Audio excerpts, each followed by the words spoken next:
Bienvenue dans Terrienne, l'actualité sur la condition des femmes dans le monde. Lundi 6 décembre, journée de mémoire au Canada, 32 ans après la tuerie de l'École polytechnique de Montréal. Premier féminicide de masse de l'histoire contemporaine.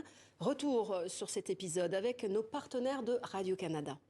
J'étais au cœur de la tempête, Pendant des années, Nathalie Provost s'est demandé pourquoi. Elle est l'une des survivantes de la tuerie de Polytechnique, survenue le 6 décembre 1989, quand un homme, Marc Lépine, a abattu froidement 14 jeunes femmes qui étaient en cours à l'école Polytechnique. Et là, il nous dit, savez-vous pourquoi vous êtes là? Puis je lui réponds, et puis il dit, vous êtes là parce que vous êtes des féministes. Et bon, je parle encore 25 ans après.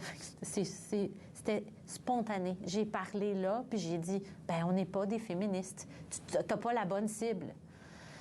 Marc Lépine a alors tiré sur les jeunes femmes qu'il avait séparées des hommes.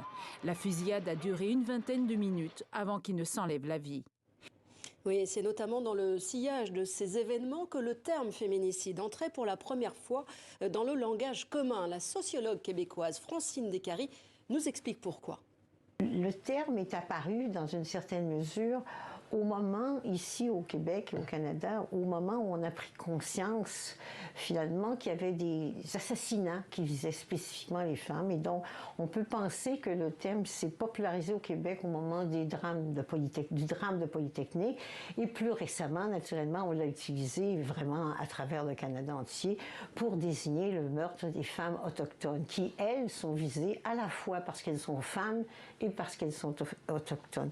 Donc ça, c'est plus la dimension sociale ou politique du féminicide.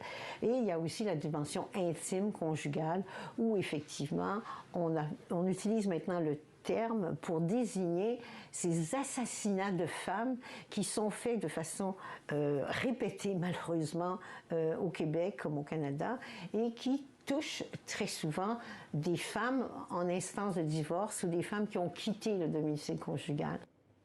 Et aujourd'hui, des lois sont mises en place pour lutter contre les féminicides et pourtant la liste des victimes reste bien trop longue.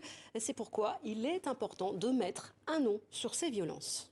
Pour moi, reconnaître le féminicide, c'est d'abord reconnaître qu'il y a des crimes qui sont commis à l'égard des femmes parce qu'elles sont des femmes. Donc, la société peut commencer à corriger cette situation-là, peut amener certaines transformations. Un entretien signé Catherine François. D'ailleurs, Francine Descaries est l'une de nos invitées dans le cadre de notre série spéciale célébrant les 10 ans de Terrienne, 10 mots et 10 dates qui ont compté. À retrouver jusqu'à fin décembre sur les réseaux sociaux ainsi que sur notre site. Alors, la suite, la semaine prochaine.